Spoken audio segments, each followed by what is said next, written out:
Alors bonjour, aujourd'hui on parle du cercle trigonométrique. Donc d'abord ce qu'il faut comprendre dans le cercle trigonométrique, c'est que c'est comme si c'était un cercle de 360 degrés, sauf que cette fois-ci on va être en radian. Et comme j'ai dit dans une vidéo précédente, notre angle plein, donc quand on fait un tour complet de notre cercle, au lieu que ce soit 360 degrés, on va dire que c'est 2π radians. Ce qu'il faut aussi comprendre, c'est que on va toujours partir de ce point-ci et on va toujours circuler dans le sens contraire des aiguilles d'une montre, donc dans le sens anti-horaire. Et on peut également s'amuser à faire des triangles rectangles dans le cercle trigonométrique, en sachant bien évidemment que le rayon de notre cercle est de 1 unité, donc l'hypoténuse de notre triangle rectangle va être de 1. Et à ce moment-là, on va pouvoir avoir des coordonnées en x, ça va être comme la longueur horizontale de notre triangle. Et ça, c'est cosinus θ. Donc, pourquoi est-ce qu'on dit que c'est cosinus θ? C'est puisque cosinus, c'est relié, en fait, ça réfère au côté adjacent à notre angle θ, donc notre angle qui est ici.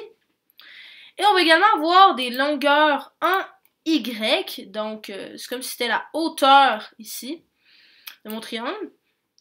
Et on va dire que c'est relié à sinus θ, puisque sinus, en fait, c'est le côté opposé à l'angle θ. Donc, on peut voir ici que le côté est bel et bien en face de l'angle θ.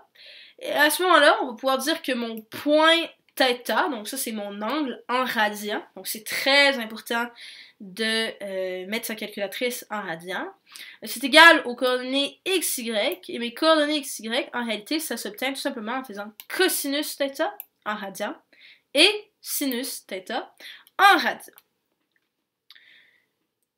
Donc, dans notre triangle, c'est-à-dire dans notre cercle trigonométrique, évidemment, il peut y avoir une infinité d'angles, mais on va s'intéresser à ce qu'on appelle des angles remarquables.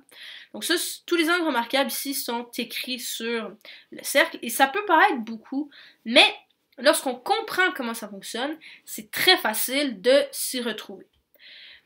Donc, on va dire que dans notre triangle, dans notre cercle trigonométrique, il y a 3 types de triangles. Donc, on va dire des triangles rectangles remarquables. Mais juste avant ça, je vais parler des angles qui se retrouvent sur les axes. Donc ici, l'axe des Y, et ici, l'axe des X. Donc, comme j'ai dit, on part tout le temps de ce point ici. Donc, naturellement, on est à 0 degré ou à 0 radian, puisqu'on n'a pas encore bougé sur notre cercle. Et nos coordonnées, mais ça va être 1, 0. Pourquoi? Parce que, si on se rappelle, j'ai dit que le rayon de notre cercle, c'est de 1 unité. Et comme ici, j'ai seulement une longueur en x, et j'ai pas de hauteur en y, donc je vais avoir un point 1, 0. Maintenant, si je fais un quart de tour, je vais me retrouver à π sur 2. Pourquoi? Parce que un tour complet, c'est 2π. Donc, 2π divisé par 4, ça donne bel et bien π sur 2. Donc ça, ce serait mon angle, qui est l'équivalent de 90 degrés lorsqu'on est en degrés.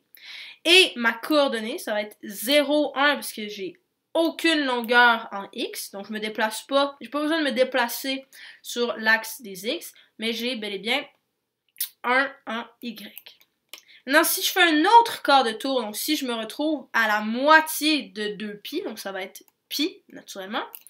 Donc, c'est l'équivalent de 180 degrés.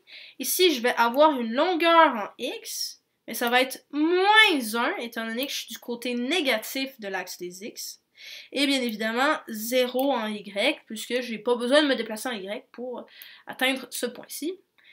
Finalement, si je me déplace une autre fois de 1 quart, donc de π sur 4, c'est-à-dire de π sur 2, je vais obtenir 3π sur 2, donc c'est l'équivalent de 270 degrés. Mes coordonnées, ça va être 0, donc je n'ai pas besoin de me déplacer en x, mais moins 1, parce que je suis du côté négatif de l'axe des y, donc je vais être à 0 moins 1.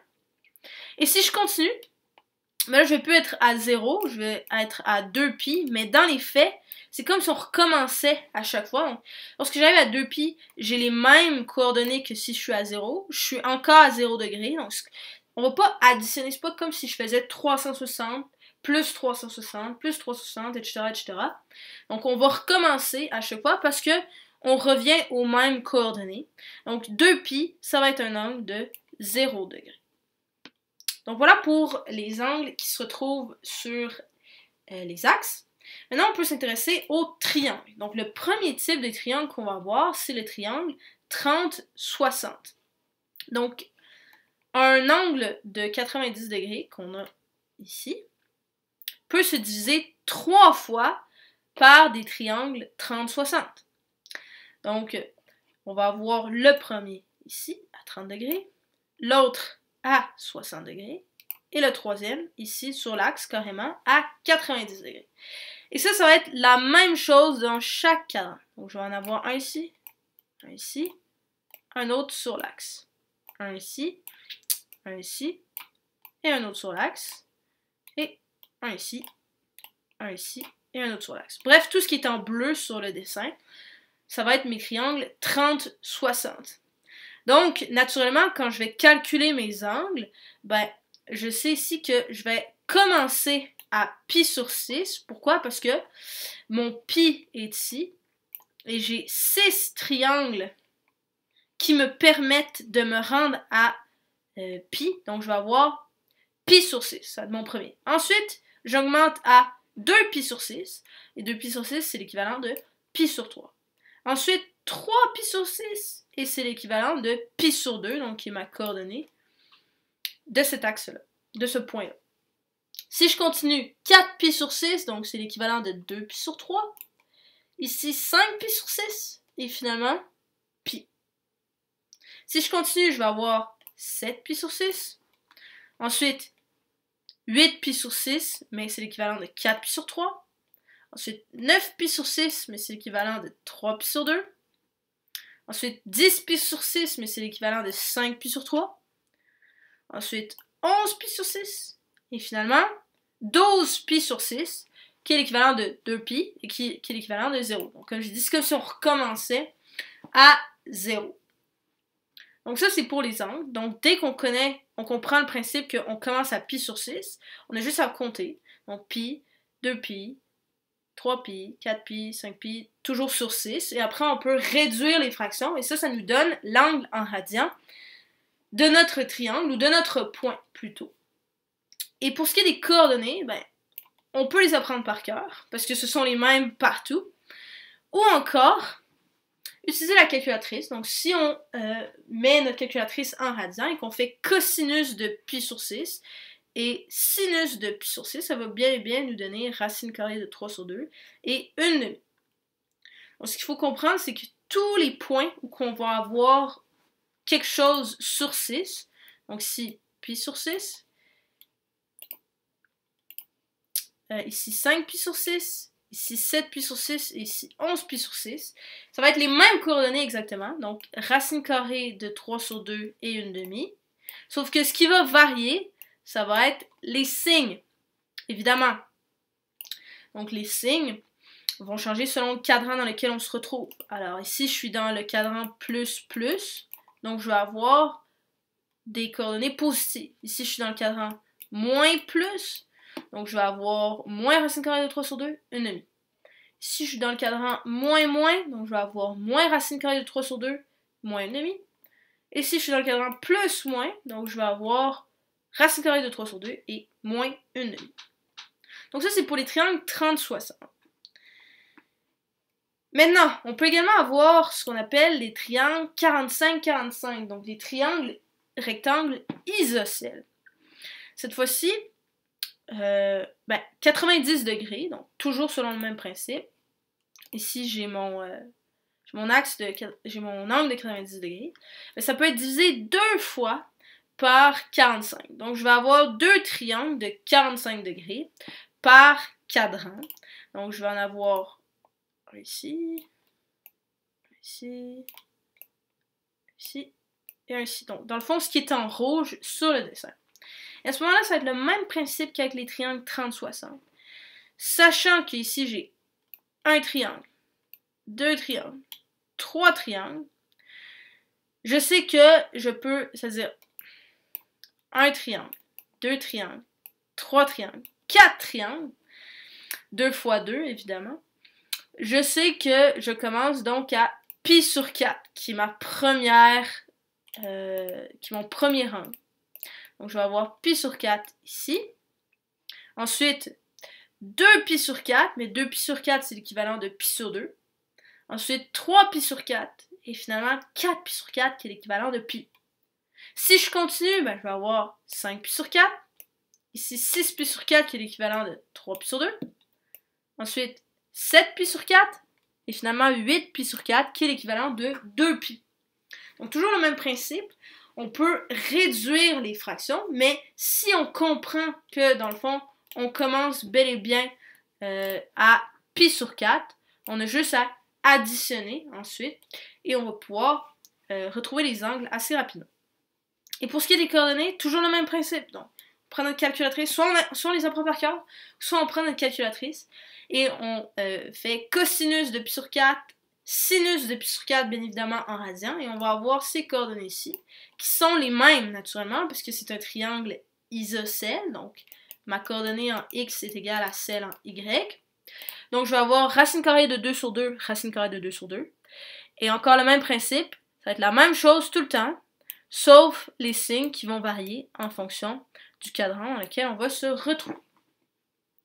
Finalement, on a un dernier type de triangle qui est le triangle 60-30. Donc c'est le même triangle un peu que le triangle 30-60, sauf que les coordonnées sont inversées. Parce qu'on remarque que cette fois-ci, le côté en Y est beaucoup plus long que celui en X. Mais ça va être les mêmes coordonnées. Donc tantôt, j'avais dessiné toutes les coordonnées en bleu comme étant un triangle 30-60, mais c'est pas tout à fait vrai. C'est-à-dire que j'ai dit qu'on pouvait diviser 90 degrés 3 fois, donc en 3 triangles 30-60.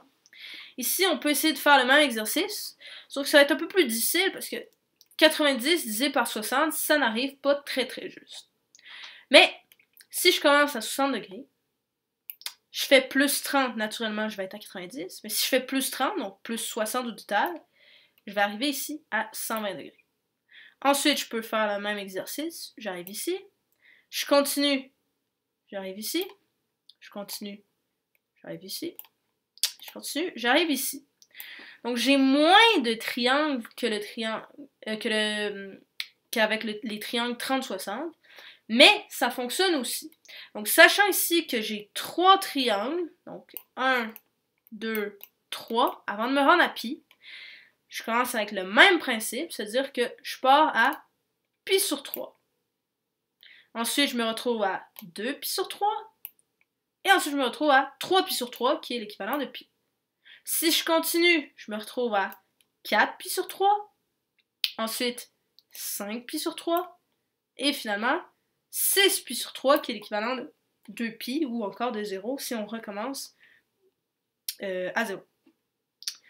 Donc, ça fonctionne. Donc, je peux retrouver en fait ces angles-là, soit avec les triangles 30-60, ou avec les triangles 60-30, mais c'est un peu plus rapide, évidemment, avec les triangles 60-30, étant donné que je n'ai pas à réduire mes fractions.